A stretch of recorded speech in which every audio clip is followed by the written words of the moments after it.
오늘 마가복음 6장 53절에서 56절 이 말씀 가지고 주님께서 우리에게 오셨다라는 제목으로 함께 은혜 나누고자 합니다.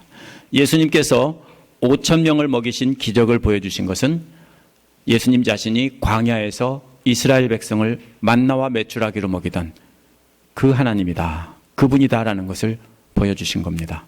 그러나 제자들이 깨닫지 못하자 이번에는 무리를 걸어오시면서 그 앞을 지나가신 것입니다. 이것은 예수님 자신이 육체로 우리에게 오신 창조주 하나님이다, 이것을 보여주신 것입니다. 그러나 52절을 보면 제자들은 깨닫지도 못하고 마음도 무디어져서 느끼지도 못했다라고 했습니다. 예수님은 제자들을 데리고 다니면서 직접 가르치시고 기적도 보여주시고 또 기적을 행할 능력을 주셔서 파송하기도 하셨습니다. 하지만 제자들은 예수님이 자신들을 구원할 분이라는 것을 믿지 못했습니다. 마가복음 4장에서도 풍랑 가운데서 예수님과 함께 있으면서도 두려워했습니다. 지난주 말씀인 6장에서도 예수께서 금방 따라가겠다고 했는데 역시 믿지 못하고 두려워했습니다. 그러나 오늘 말씀에서 게네사렛 사람들은 예수님의 능력을 완전히 확신하고 한 사람이라도 더 구원받게 하려고 정신없이 뛰어다니는 모습이 나옵니다. 저들은 예수님께 제자 훈련을 받은 적도 없습니다. 저들 중에는 예수님의 가르침을 멀리서 들은 사람도 있을 겁니다. 또 기적을 직접 목격한 사람도 있을 것입니다. 그러나 대부분은 소문으로 들은 사람들입니다. 예수님에 대한 소문만 듣고 이렇게 한 것입니다. 소문만 들었는데도 이렇게 열정적으로 뛰어다니면서 한 사람이라도 더 주님 앞으로 데리고 오려고 뛰어다니는 모습입니다. 물론 게네사렛 사람들이 예수님이 하나님이다, 이러한 분명한 신앙 고백을 하며 나온 것은 아닐 것입니다. 하지만 저들이 예수님에 대한 이해와 지식이 부족하다 해도 예수님만이 자신들을 구원할 수 있는 분이라는 그 믿음만큼은 분명했습니다. 오늘 말씀 바로 앞에 나온 52절, 제자들이 깨닫지 못하고, 깨닫는다는 것은 머리로 깨닫지 못하는 겁니다. 마음이 둔해져서 마음으로 느끼지도 못했다라는 말씀에 초점을 맞춰서 읽어야 됩니다. 왜냐하면 마가는 예수님의 제자들과 게네사렛 사람들을 비교하고 있기 때문입니다. 제자들은 예수님과 함께 있을 때조차도 예수님께서 자신들을 구원할 분이라는 것을 깨닫지 못했습니다. 그런데 예수님과 아무 관계도 없는 게네사렛 사람들은 예수님을 전적으로 신뢰하며 정신없이 뛰어다니고 있었던 것입니다. 예수님 곁에 서서 그 모습을 보던 그 제자들이 어땠을까요? 충격을 받았을 겁니다. 지금 예수님 곁에 오늘 본문의 제자들은 나오지 않습니다. 배에서 내리는 것만 나옵니다. 예수님도 안 나옵니다. 배에서 내리기만 합니다. 근데 지금 예수님과 제자들이 정신없이 뛰어가는 그 뒷모습을 보면서 충격을 느꼈을 겁니다.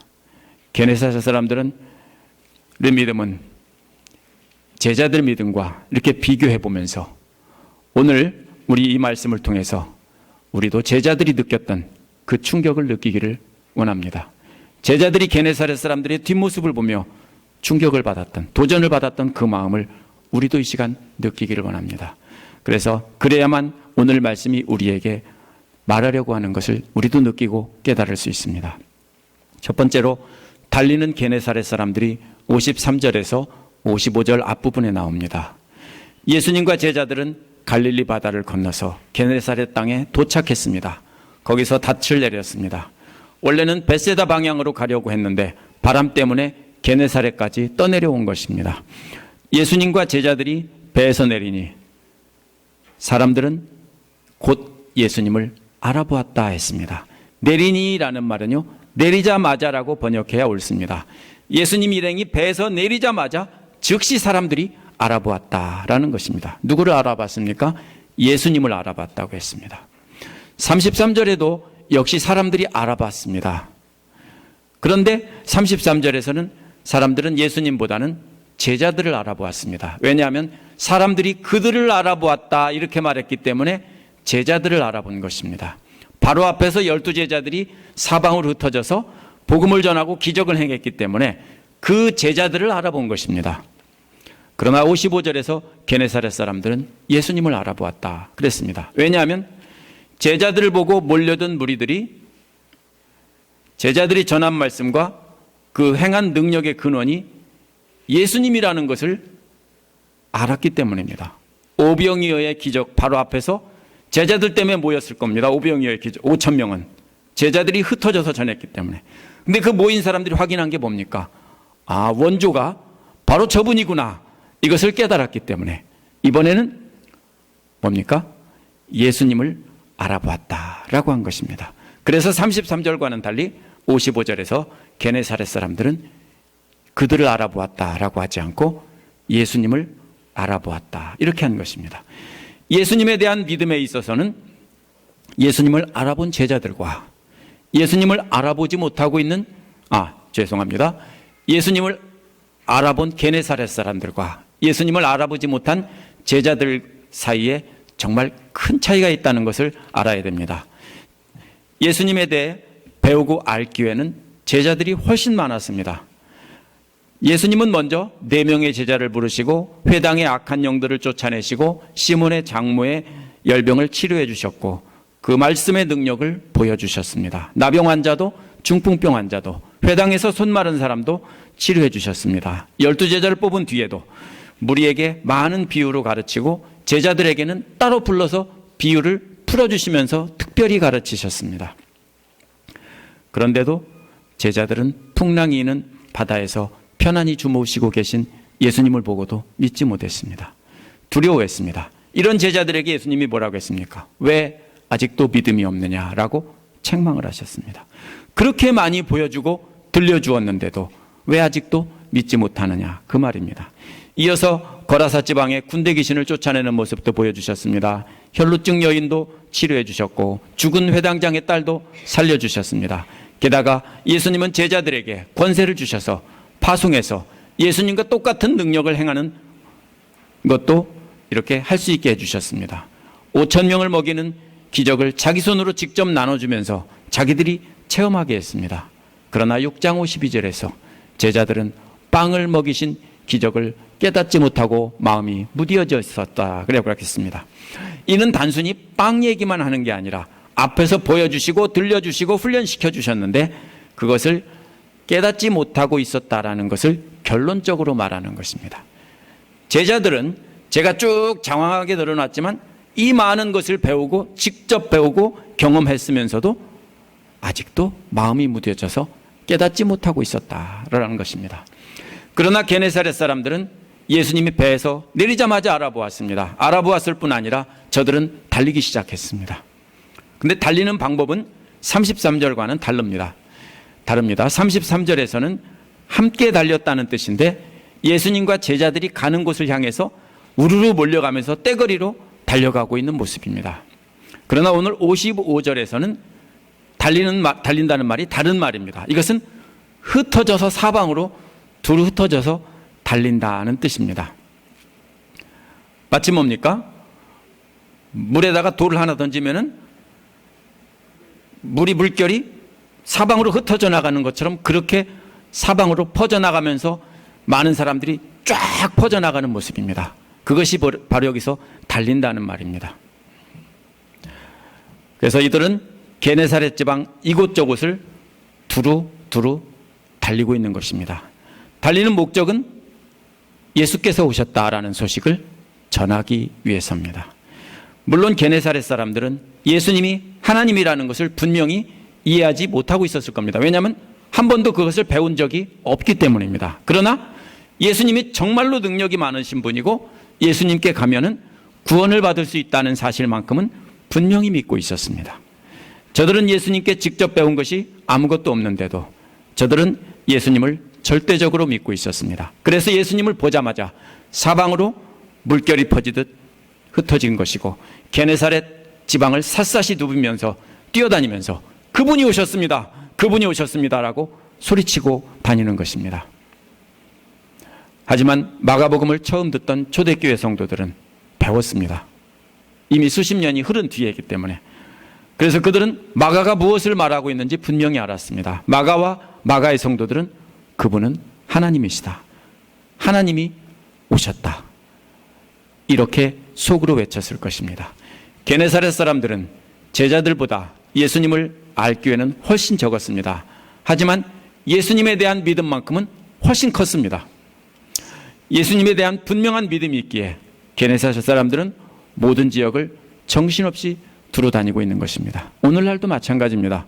여러분이 성경 많이 배우고 제자 훈련 받고 공부를 많이 해서 또 신학교에 가서 공부하고 예수님에 대한 정확한 지식을 알고 있는 그 사람보다 아무것도 모르지만 하나님을 인정하고 날마다 새벽마다 무릎 꿇고 기도하는 그 노인들이 예수님을 훨씬 잘 믿고 훨씬 잘 인정합니다.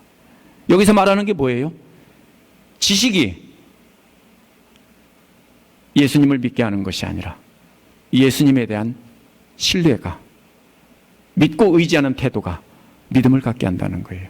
두 번째로 게네사렛 사람들은 55절 뒷부분에서 56절 앞부분에 운반하는 모습이 나옵니다.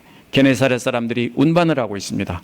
예수님이 오셨다는 소식을 전한 뒤에 사람들은 예수께서 어느 곳에 계신다는 소식을 들을 때마다 병자들을 침상에 눕혀서 예수님이 계신 곳으로 데리고 오기 시작했습니다. 근데 여기서 원어를 보지 않으면 알 수 없는 말을 하나 중요한 것을 찾을 수 있습니다. 55절 앞부분에 뛰어다닌다는 말은 제가 아까 말한 것처럼 이리저리 흩어져서 사방으로 뛰어다닌다는 말인데, 또 데리고 온다는 말도 역시 마찬가지입니다.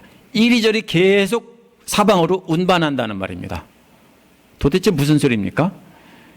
데리고 온다는 말보다는, 왜냐하면 걸어오는 게 아니기 때문에 운반한다라고 번역해야 맞습니다. 이 말은요, 환자를 침상에 눕힌 채 예수님이 계시다는 곳을 이리저리 찾아다니는 모습인데요, 환자를 침상에 눕혀서 예수님이 계시다는 곳을 가보니까 이미 떠나셨어요. 그래서 저들은 침상을 다시 들고 예수님이 계시다는 다른 곳을 찾아 뒤따라 떠나는 모습입니다. 저들은 예수님이 오셨다는 소식을 두루두루 알렸는데 이제는 병자를 침상에 눕힌 채 예수님이 계시다는 곳을 찾아다니면서 두루두루 운반하고 있는 모습입니다. 그래서 그 목적은 이 병자들이 예수님을 만나게 하기 위해서입니다. 55절에서는 시간이 강조되었습니다. 그래서 계속 뒤에서 뒷북치고 쫓아가는 모습이 강조되어 있는데, 그때마다, 들을 때마다 라고 해서 시간이 강조된 것입니다. 근데 56절에서는 장소가 강조가 되었습니다. 예수께서 어디 있든지 어디든지 들어가시는 곳마다라고 장소가 강조되었습니다. 예수께서 들어가시는 장소는 마을이든 도시든 농촌이든이라고 했습니다. 마을이라고 번역된 말은 작은 소도시를 말합니다. 소도시인데 성벽이 건축되지 않은 소도시를 말합니다. 그리고 도시라는 말은 성벽으로 이렇게 지어져 있는 그런 큰 도시를 말하는 것이고, 농촌이라고 번역된 말은 들판인데 사람들이 아주 적게 사는 그런 시골, 그런 마을을 가리킵니다. 그러면 이게 뭡니까? 이 세 가지가, 사람이 사는 곳은 오늘날도 똑같습니다. 소읍이 있고요, 소도시가 있고, 대도시가 있고, 그 다음에 농촌이 있습니다. 똑같이 겁니다. 무슨 말입니까? 어디나 다라는 뜻입니다. 어디나 다. 이 세 가지 장소는 모든 장소를 말합니다. 장소를 가리지 않고 침상째로 들고 나왔다는 뜻입니다. 앞의 경우는 예수님이 떠난 장소를 뒤따라가는 모습인데, 이 경우에는 오신다는 소식을 알고 미리 앞질러서 대기하고 기다리는 모습입니다. 그런데 그분이 오셨다는 것을 미리 알았을 경우에는 미리 어느 곳이든지 가리지 않고 미리 갔습니다. 거기에서 장터에 병자들을 높여놓고 예수님을 기다리고 있었습니다. 장터는 당시에 어느 지역이든지 중심지입니다. 어느 도시를 가면 반드시 사람들이 거쳐갈 수밖에 없는 곳이 장터입니다. 그래서 게네사렛 사람들은 어느 곳에 가든지 장터에다가 병자들을 눕혀놓고 기다리고 있으면서 예수님이 오시기만, 지나가시기만 기다리고 있었습니다. 그러나 이러한 게네사렛 사람들과는 달리 제자들은 다른 사람들을 이렇게 예수님께로 데리고 온 적이 없습니다.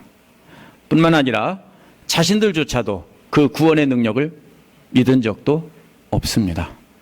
마가는 게네사렛 사람들과 제자들을 비교하면서 지금 열심히 운반해서 예수님을 따라오고 미리 대기하고 있고 이러는 모습을 말하면서 예수님의 제자들과 이 게네사렛 사람들을 비교하고 있습니다. 그러면서 제자들의 믿음 없음을 지적하고 있습니다. 이 얘기는 남 얘기가 아닙니다. 세 번째로 56절 뒷부분에는 간청하는 게네사렛 사람들의 모습이 나옵니다. 56절 뒷부분에 보면 병자들을 예수님 계신 곳으로 옮겨다 놓은 사람들이 그 다음에 한 일이 뭡니까? 간청하고 있었습니다. 간청했다는 말은 계속해서 쉬지 않고 간절히 애원했다는 것입니다. 제발 좀 이렇게 쉬지 않고 애원했다는 것입니다. 물론 한 사람이 계속 애원했다고 볼 수는 없습니다. 수많은 사람들이 계속 이어서 그렇게 애원했다는 것입니다. 간절히 애원한 내용은 치료해달라는 게 아닙니다. 그렇게 거창한 게 아니에요. 지나가실 때 병자들이 예수님의 옷술만이라도 손대도록 해달라는 것입니다. 옷술이라는 것은 유대인들의 옷자락 네 군데 끝에다가 매달려 있는 청색실과 흰색실로 꼬아져 있는 매달려져 있는 술입니다. 근데 이것은 하나님의 계명을 지키는 일을 생각나게 하는 장치입니다. 그것을 보고 그것을 만질 때마다 무슨 생각을 합니까? 하나님의 계명을 생각하는 것입니다. 그래서 옷술을 만진다는 것은 하나님의 계명을 지키겠다는 뜻으로 해석할 수 있습니다. 또 이들이 예수님의 옷술을 만지면서 예수님의 주신 새 계명을 지키겠다고 이렇게 확대 해석할 수 있습니다. 하지만 이렇게 해석하면 오늘 본문에서 마가가 말하려고 하는 증거하는 핵심을 정확히 놓치는 겁니다. 물론 그렇게 하면 은혜가 되지만은 정확히 놓치는 겁니다. 핵심은 뭡니까? 옷술이란 옷이 아니라 옷 가장자리에 길게 늘어져서 매달려 있는 것입니다. 무슨 뜻입니까? 혈루증을 앓는 여인은 마가는 옷을 만졌다라고 했어요. 옷만 만져도 낫는다고 했어요. 그런데 이 사람들은 옷자락이 아니라 옷을 끈만 만져도 나을 것이라는 믿음을 갖고 있던 거예요. 옷술에 스치기가 쉽습니까? 옷자락에 스치기가 쉽습니까? 옷자락에 스치는 것보다는 옷술에 스치기가 쉽습니다. 왜? 사람들이 지금 침대에 누워 있어요. 근데 이 사람들이 뭐예요? 기력이 없어서 손을 뻗어서 예수님을 잡을 수도 없으면은 중풍병자 같이 몸이 굳어지고 움직이지 못하는 사람들이잖아요. 옷자락 만질 수 없어요. 그럼 예수님이 지나가면 옷술이 길게 끌리니까 그들의 얼굴에 스칠 겁니다. 제발 그렇게 옷술만 스치게라도 그냥 예수님은 그냥 지나가시옵소서. 그러면 낫겠습니다. 이 소리예요. 지나가면 시장 바닥에다가 길가에 사람들을 쫙 눕혀놨는데 수많은 사람들이 그 사이로 예수님이 지나가면은 그 옷술을 늘어진 옷술이 이 누워있는 사람들의 얼굴에 몸에 스쳐 지나가기만 해도 나을 것입니다. 이 소리예요. 이들이 얼마나 예수님의 능력을 확신했는지를 볼 수 있습니다. 이런 믿음이 어디서 나왔을까요? 분명히 5장 27절에 나온 혈루증 앓는 여인이 예수님 옷자락만 만지고도 나았다라는 소문을 들었을 것입니다. 이 소문이 널리 퍼졌을 겁니다. 너무나 많은 사람이 예수님께 치료받기를 원했기 때문에 어쩌면 자기가 데리고 온 사랑하는 사람이 치료받지도 못할지도 모른다. 이렇게 염려를 했을 것입니다. 사람들이 너무 많기 때문에. 그래서 이 사람들은 예수께서 지나가시면서 그저 예수님 지나가는 길가에다가 옷술이라도 살짝 닿게 해달라고 그렇게 간청을 하는 것입니다. 그러면 치료받을 것이라고. 이게 저 사람들의 믿음입니다. 이렇게 해서 옷술을 만진 사람은 저는 손을 뻗어서 만졌다고 생각하지 않습니다. 그냥 예수님이 지나가다가 옷술이 얼굴에 닿았을 거라고 생각합니다. 그래도 다 나았다. 다 나았다는 겁니다. 만진 사람은 다 나았다고 했습니다. 치료를 받았다고 했는데 그것은 원래는 구원을 받았다라는 뜻입니다. 이 말은. 그런데 어떻게 구원을 받았냐면요, 계속해서 구원을 받고 있었다 이 말입니다. 한 사람이 아니라 수많은 사람이 뭡니까? 예수님이 계속 지나가는데 수많은 사람이 닿으면서 마치 뭡니까? 도미노 게임처럼 닿는 사람마다 계속해서 치료를 받으면서 나았는 모습이 계속, 도미노는 넘어지지만 이번에는 거꾸로 어떻게 합니까? 이 사람들은 일어나는 도미노입니다. 계속 쭉 지나가면서 그런 동영상입니다. 계속해서 그것이 진행되고 있는 모습입니다. 이들과 달리 제자들은 예수께서 옆에 계셨어도 걱정과 원망만 했던 사람들입니다. 제자들은 다른 사람을 위해서 이처럼 간청한 적이 없습니다. 다른 사람뿐만 아니라 자신들 위해서도 이렇게 간절하게 애원한 적이 없습니다. 다른 사람들을 위해 이처럼 간절히 간청하는 게네사렛 사람들의 이야기를 전하는 것은 게네사렛 사람들과 같은 간절함이 없는 제자들을 고발하기 위함입니다. 여러분에게는 이러한 간절함이 있습니까? 마가는 지금 그것을 고발하고 있는 것입니다. 여러분에게는 게네사렛 사람처럼 옷술이라도 얼굴에 스쳤으면 좋겠다는 간절함이 있습니까? 여러분의 사랑하는 사람을 위해서요.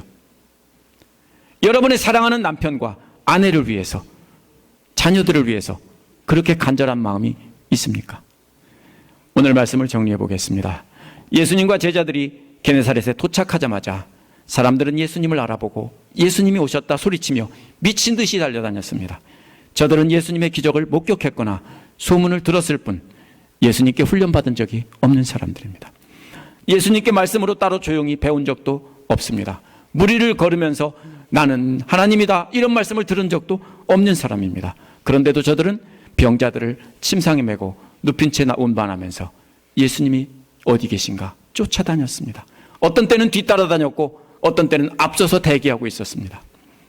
예수님을 만났을 때 제발 잠깐 옷술이라도 스치게 해주십시오라고 간청을 했습니다. 저들은 예수님이 누군지 분명히 배우지 못했습니다. 그러나 예수님이라면 어떠한 병자도 고칠 수 있고 만지지 않고도 옷자락만 살짝 스쳐도 옷자락이 아니라 옷 끝에 달린 옷술만 스쳐도 나을 것이라고 믿었던 사람들입니다. 이러한 능력을 가진 분들은 하나님 한 분밖에 없습니다. 마가는 하나님이 게네사렛에 오셨다 이 말을 하고 있는 것입니다. 저들은 신학적으로 그분이 누군지 모르기 때문에 그냥 행동으로 이렇게 표현을 하지만 저들에게도 이분이 하나님이다라고 가르쳐줬으면 저들은 금방 믿었을 것입니다. 지식이 중요한 게 아니에요. 예수님은 제자들에게 말씀으로 가르치시고 능력으로 보여주시고 제자들에게 자신이 곧 하나님임을 가르쳤습니다. 그러나 제자들은 예수님을 머리로 깨닫지도 못하고 가슴으로 느끼지도 못했습니다. 이러한 제자들과 달리 이 게네사렛 사람들은 머리로는 알지 못했지만 가슴으로는 분명히 느꼈습니다. 마가는 이처럼 깨닫지도 못하는 제자들을 말한 뒤에 바로 게네사렛 사람들을 소개하고 있습니다.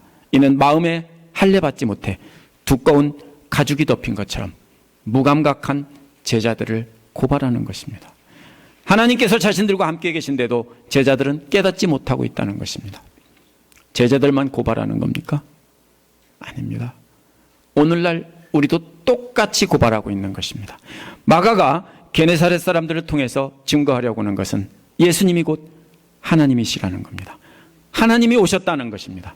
하나님이 소외되고 억압된 이스라엘 백성들 가운데서도 가장 멸시받는 갈릴리 지방에 오셨다는 것입니다. 그 하나님이 광야에서 불쌍한 무리들을 먹이시고 그들에게 보여주시고 풍랑에 있는 무리를 걸어 제자들 앞에 나타나셨다는 겁니다. 이제 그 하나님이 게네사렛에 상륙했다는 것입니다. 마가가 말하려는 것은 하나님이 우리에게 오셨다 이 말입니다. 제자들과 게네사렛 사람들을 비교해 보면 예수 그리스도를 믿는 믿음은 기적을 체험한다고 생기는 것이 아닙니다. 말씀을 많이 배웠다고 생기는 것도 절대로 아닙니다. 제자들은 예수님께 직접 배우고 기적을 가까이서 체험했고 자신들이 행했는데도 불구하고 예수님을 믿지 못했습니다. 이것은 제자들의 마음을 탐욕이 가리고 있었기 때문입니다. 저들은 예수님이 왕이 되면 자신들은 로또 당첨이고 인생 역전이라고 생각했기 때문에 저들은 그것만 마음이 있어서 예수님을 보지 못한 겁니다. 반대로 게네사렛 사람들은 예수님께 직접 배우고 기적을 체험하지 않았습니다. 대부분 소문만 들었습니다. 하지만 저들에게는 예수님이 아니면 자신이 사랑하는 사람들이 살아날 가능성이 없었기 때문에 예수님을 전적으로 믿은 것입니다. 게네사렛 사람들이 저는 훌륭하다고 말하지 않습니다. 왜요? 저들도 예수님 제자로 따라다녔으면 저들도 똑같을 겁니다. 근데 저들은 아무런 생각이 없어요. 뭐만 생각이 있습니까? 내 사랑하는 아들, 내 사랑하는 아내, 내 사랑하는 딸, 내 아버지, 어머니가 살아났으면 좋겠다라는 그 소망밖에 없어요. 그러니까 아무것도 안 보여요. 여러분도 언제 예수님을 바라봐요? 언제 하나님을 바라봐요? 간절한 소망 하나만 딱 있을 때 그때 볼 수 있어요. 근데 다른 것에 탐욕을 가리고 있으면 예수님을 보지 못하고 하나님을 보지 못하는 거예요. 게네사렛 사람들과 같이 간절한 믿음으로 예수님을 따르는 사람들은 현대에도 있습니다. 1940년대 말에 중국 공산당은 서방 세계에서 온 모든 선교사들을, 기독교 선교사들을 다 쫓아냈습니다.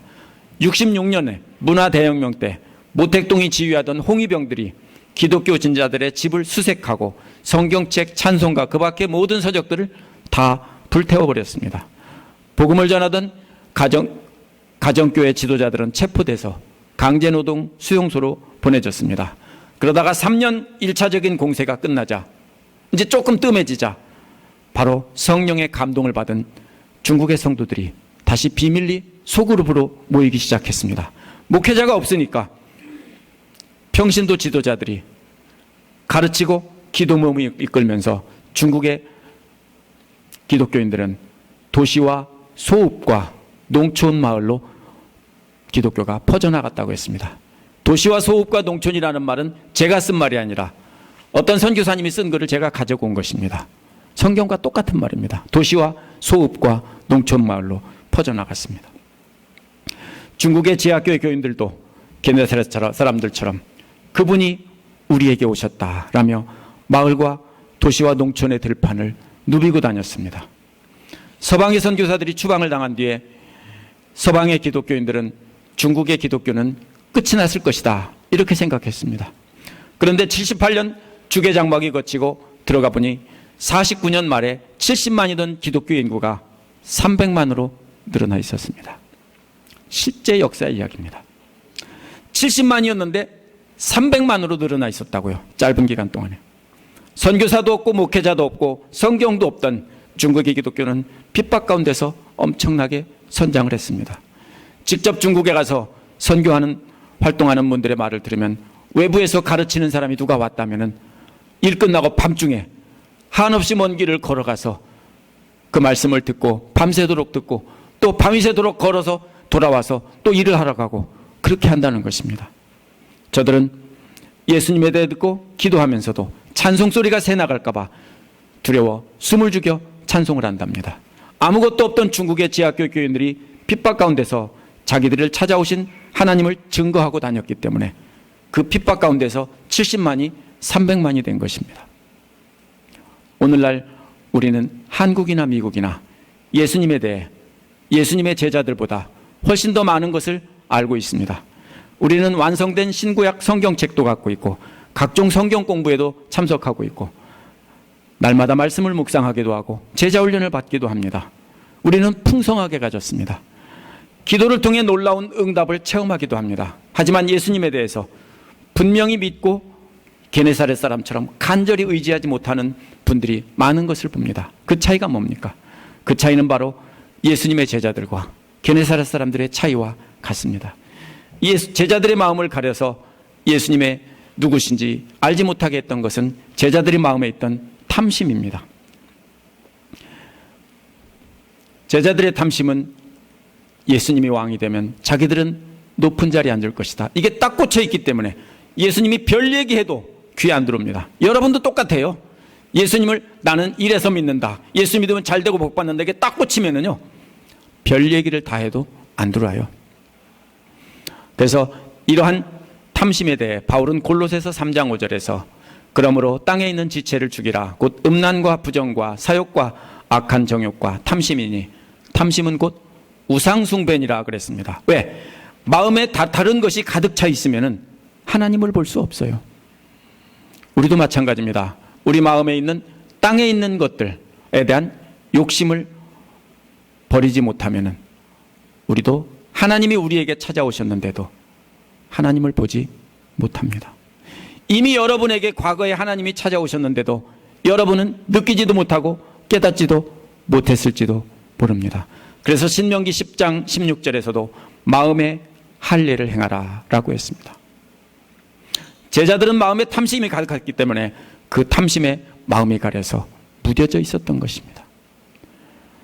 게네사렛 찾아오셨던 하나님은 오늘날 우리에게 찾아오셨습니다. 탐심을 버리지 못하면 하나님께서 우리에게 찾아오셨어도 제자들처럼 알지 못합니다. 탐심이란 다른 것이 아닙니다. 나는 괜찮다고요? 하나님보다 더 사랑하는 것이 마음에 가득하게 있으면 그게 탐심이에요. 다른 것에 마음이 뺏겨서 항상 분주하면서 말씀에 귀를 기울일 시간이 없으면 그게 탐심이에요. 이러한 탐심을 버리고 사모하는 마음으로 주님의 말씀에 귀를 기울여야 합니다. 주님께서 도와주시면 안 된다는 간절한 마음으로 주님의 뒤를 따라다녀야 하고 또 주님의 앞서서 오시기를 기다려야 합니다. 하나님께서 우리에게 오셨다 소식을 뛰어다니면서 전해야 합니다. 우리 함께 기도하겠습니다.